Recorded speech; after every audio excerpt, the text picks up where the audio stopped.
Meus queridos amigos, em uma das leituras indicadas para esse final de semana, o Salmo 130, está escrito o seguinte: Se tu tivesses feito uma lista dos nossos pecados, quem escaparia da condenação? Mas tu, ó Senhor, nos perdoas, e por isso nós te tememos. Através das palavras enviadas pela nossa irmã de fé, Miriam Regauer, convido vocês para confessarmos os nossos pecados ao Deus triuno, Pai, Filho e Espírito Santo, e pedir que Ele nos perdoe. Eterno e misericordioso Deus, eu, pobre e miserável pecador, venho humildemente à Tua presença confessar meus pecados e suplicar por Teu gracioso perdão. Duvidei da Tua onipresença e amor em meio às adversidades. Fui ingrato no que diz respeito a tudo que me concedes diariamente para o sustento da vida. Pequei em não compartilhar com o próximo necessitado as dádivas recebidas de ti. Pequei ao não compartilhar com o próximo o teu plano de dar a vida eterna gratuitamente pela fé no teu Filho Jesus Cristo. Por esses e todos os demais pecados cometidos contra ti e contra o meu próximo, por pensamentos, palavras, ações e omissões, peço o teu gracioso perdão. Concede-me alegria pelo perdão e o Espírito Santo para continuar confiando em Jesus Cristo como verdadeiro Deus e nele encontrar força e vontade para viver uma nova vida. Em nome de Jesus. Amém.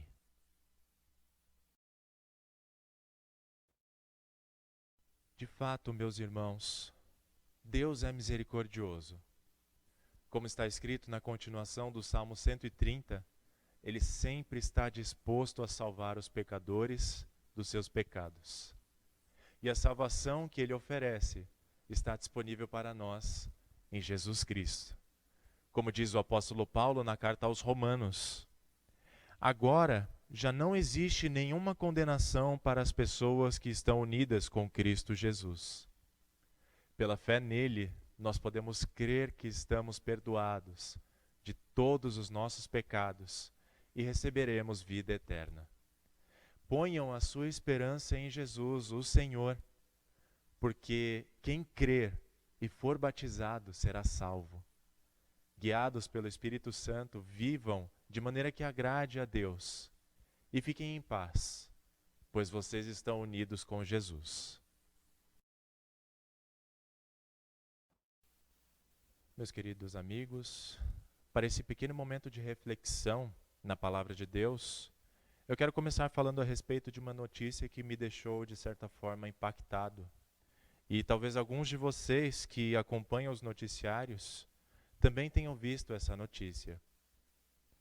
Por causa do grande número de mortes na Espanha, em consequência do novo coronavírus, uma pista de patinação no gelo da cidade de Madrid está sendo usada para conservar os cadáveres, porque as funerárias não estão dando conta de enterrar todos os corpos. Imaginem como deve estar sendo difícil esse momento para a cidade de Madrid. Quanta angústia as pessoas daquela cidade e de tantos outros lugares no mundo inteiro, devem estar sentindo num momento de sofrimento como esse. É praticamente impossível ficar indiferente diante de notícias como essas e tantas outras. Quando eu ouvi a notícia pela primeira vez, eu tentei me colocar naquela situação toda. E gostaria que você, que está me ouvindo neste momento, também se colocasse nessa situação por um momento. Imagine que você está andando no meio daquele amontoado de caixões, em meio a tantos cadáveres, até que alguém chega para você e faz uma pergunta do tipo: será que esses corpos podem voltar a ter vida? Acredito que muitos de nós olharíamos para essa pessoa com uma expressão de desprezo no rosto e responderíamos aquilo que parece ser óbvio: é claro que não. Essa situação que eu propus para vocês foi algo parecido com o que aconteceu com o profeta Ezequiel. Numa visão, ele estava andando no meio de um vale cheio de ossos, de pessoas mortas.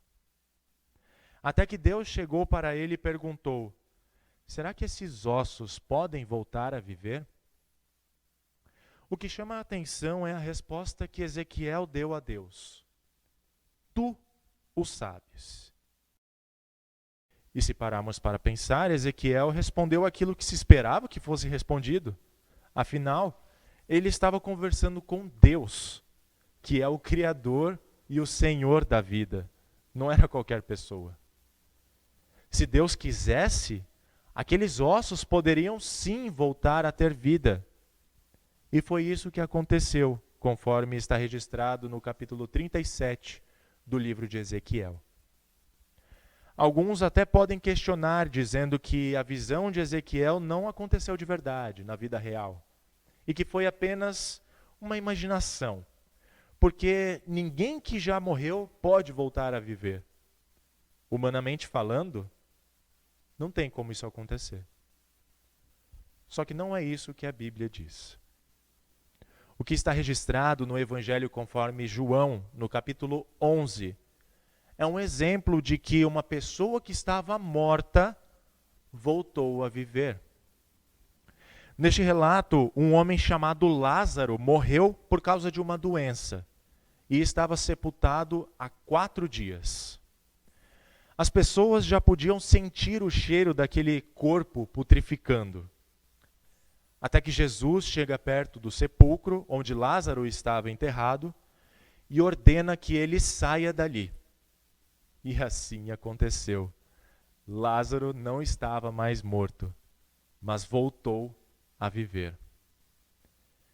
Muitos podem se perguntar num momento como esse: como é que uma pessoa morta pode voltar a ter vida?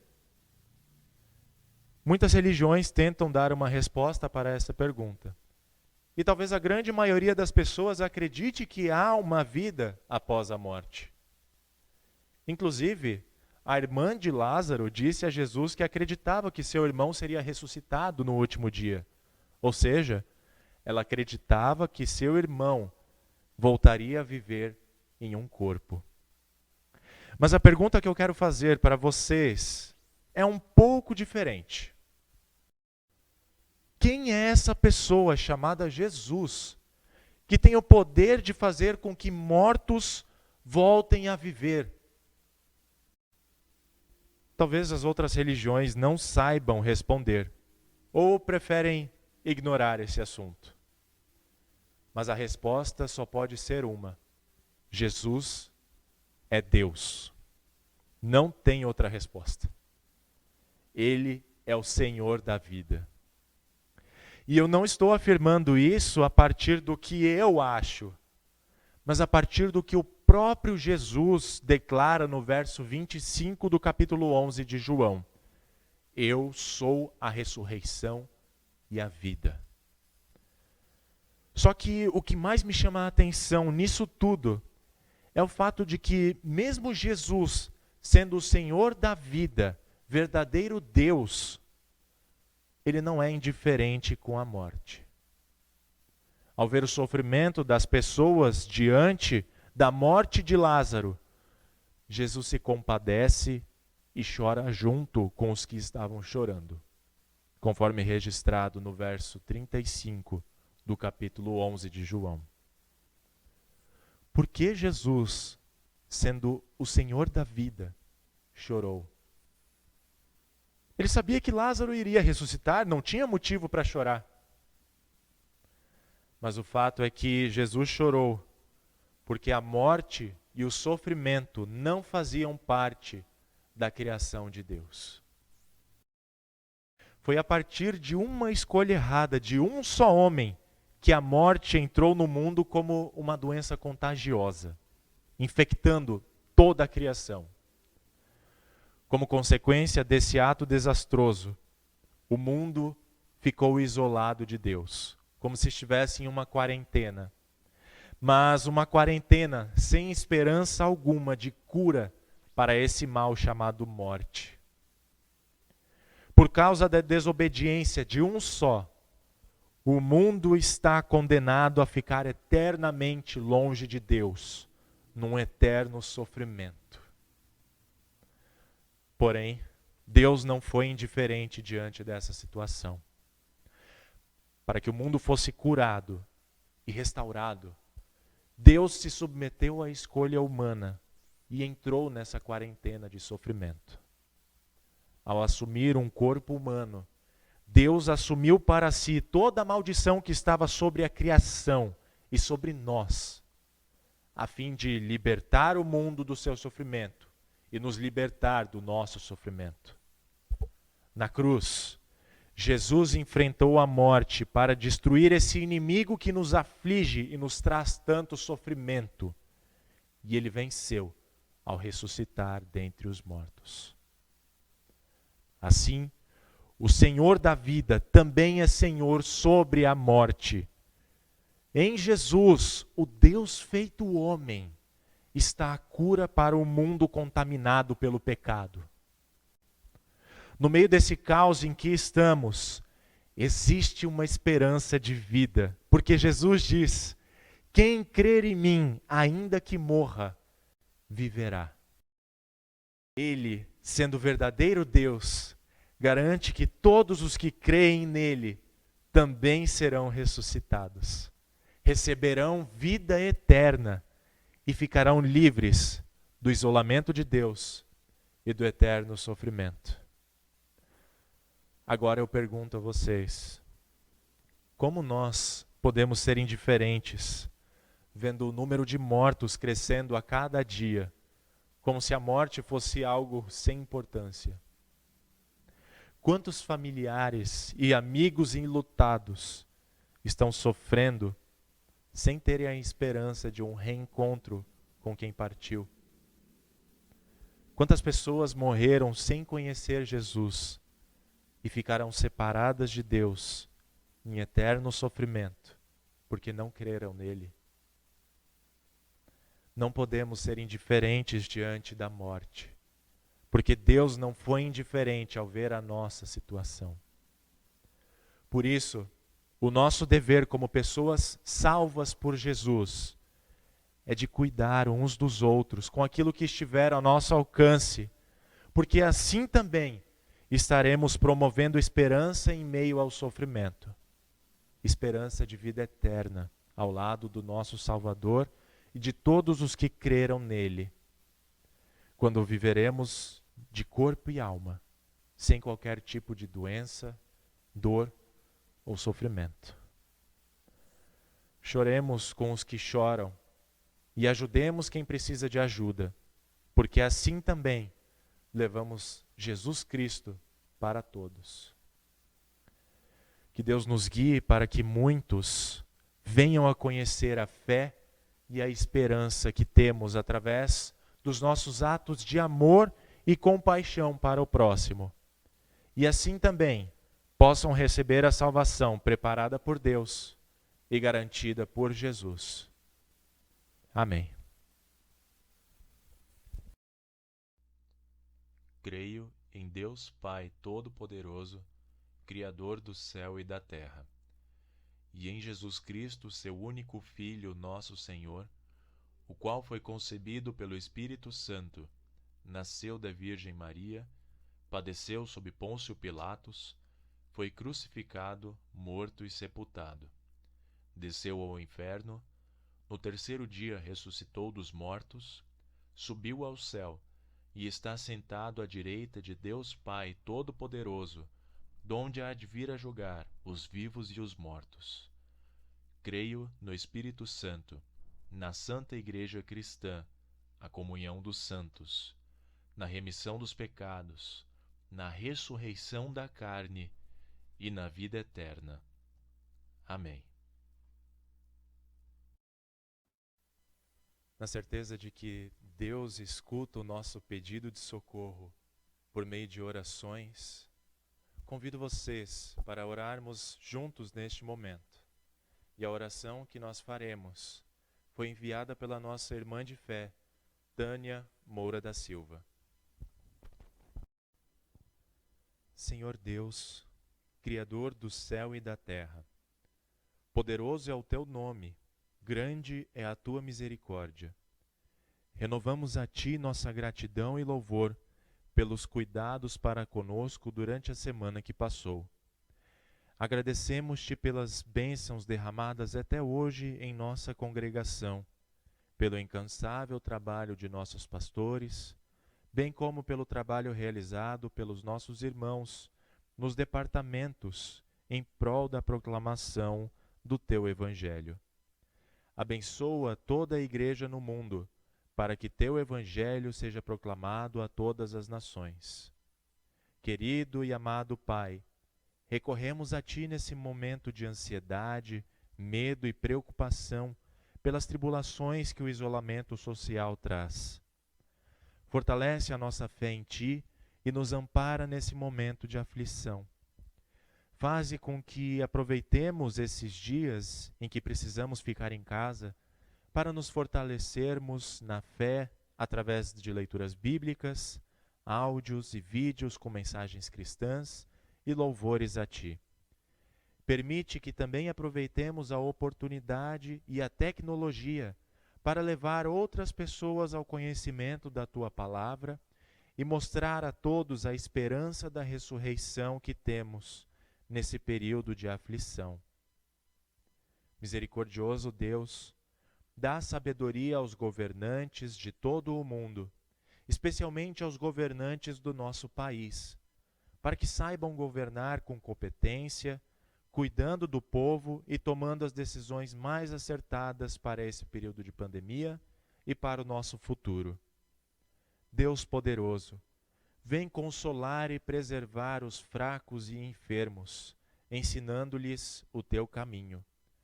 Sê nosso refúgio e sombra na angústia, nossa ajuda em apertos e nosso conforto na adversidade.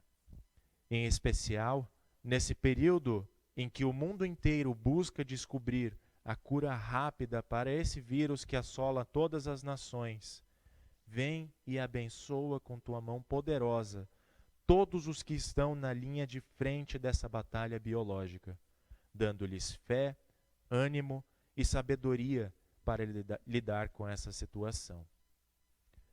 Permite que esse período de isolamento seja o mais breve possível, conforme a tua vontade, e que quando tudo isso passar e pudermos novamente sair para nossos trabalhos, passeios e reuniões, estejamos mais confiantes para continuar na proclamação do teu Evangelho Salvador. Concede-nos tua graça para que reconheçamos sempre teus grandes benefícios e que não te agradeçamos apenas com palavras, mas em constante vida cristã. Faze com que te sirvamos em santidade e justiça durante toda a nossa vida, até estarmos face a face contigo na eternidade, onde viveremos a felicidade eterna. Tudo entregamos em tuas mãos poderosas e te pedimos, ouve a nossa oração. Por amor de Jesus Cristo, nosso Senhor e Salvador. Amém.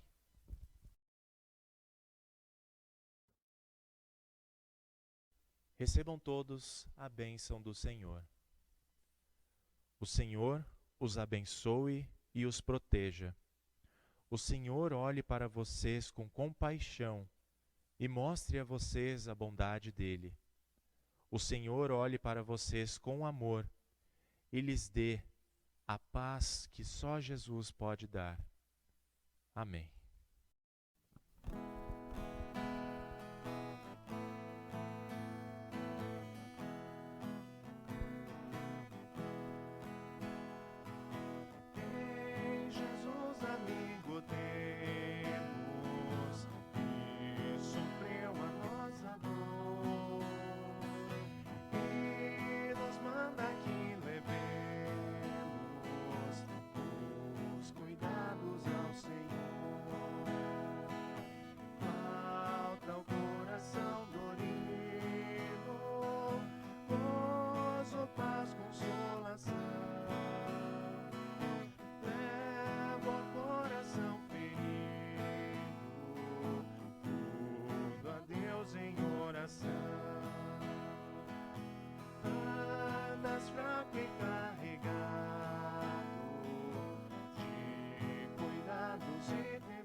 Cristo é verdadeiro amigo.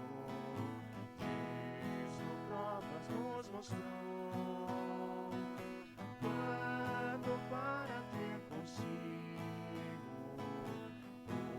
os culpados se humanou, veio com seu sangue